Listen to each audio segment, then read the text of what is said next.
সম্মানিত দর্শক, আসসালামু আলাইকুম। আমরা বাঙ্গির খোসা, বাঙ্গির ছিলকা যে গাছের গোড়ায় দেই, আজ একটা সচেতনমূলক ভিডিও নিয়ে আসছি। আপনারা দেখেন, আমরা গত বছর অথবা রমজানে আমরা বাঙ্গির ছিলকা গুলা গাছের গোড়ায় দিছিলাম, আপনারা দেখছেন।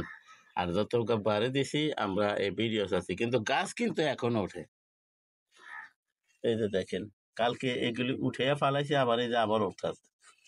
তো আমরা যারা বাঙ্গির খোসা গাছের গোড়ায় দেব, আমরা একটু বিচিগুলা বেছে বেছে ফালিয়ে অথবা আলগা করে শুকিয়ে তারপরে এই বাঙ্গির খোসাগুলা দেওয়ার চেষ্টা করব। কারণ এই যে দেখেন এত গাছ, তো বিষয়টা হলো যে আমরা যারা বাঙ্গির খোসা ব্যবহার করব গাছের গোড়ায়, বাঙ্গির খোসা অবশ্যই ব্যবহার করবো।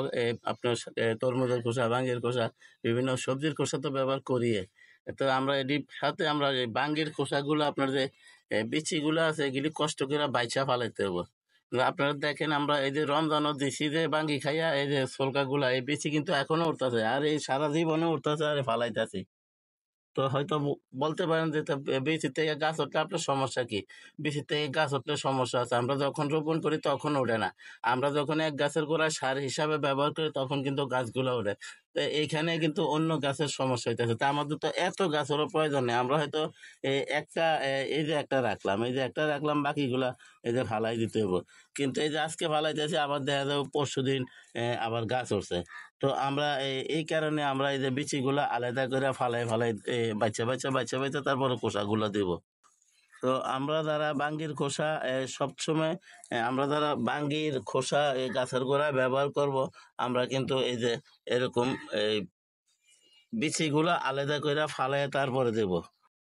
আরো উঠতেছে, এই যে দেখেন আপনারা, এই যে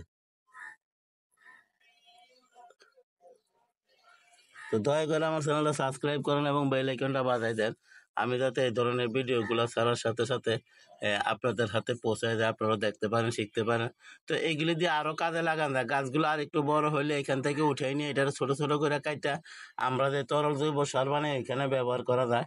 আসলে ফেলে দেওয়ার কিছুই নেই, কিন্তু আমাদের মানে এতগুলা গাছের গোড়ায় উঠলে আমাদের এই গাছের ক্ষতি হয়। এই গাছের গোড়ায় একটা দুইটা রাখলে তো যথেষ্ট। কিন্তু আপনি দেখেন যে বাঙ্গির বিচি যখন রোপণ করবেন তখন কিন্তু হবে না। আমরা যখন খোসা দেব গাছের গোড়ায় তখন কিন্তু গাছ হবে।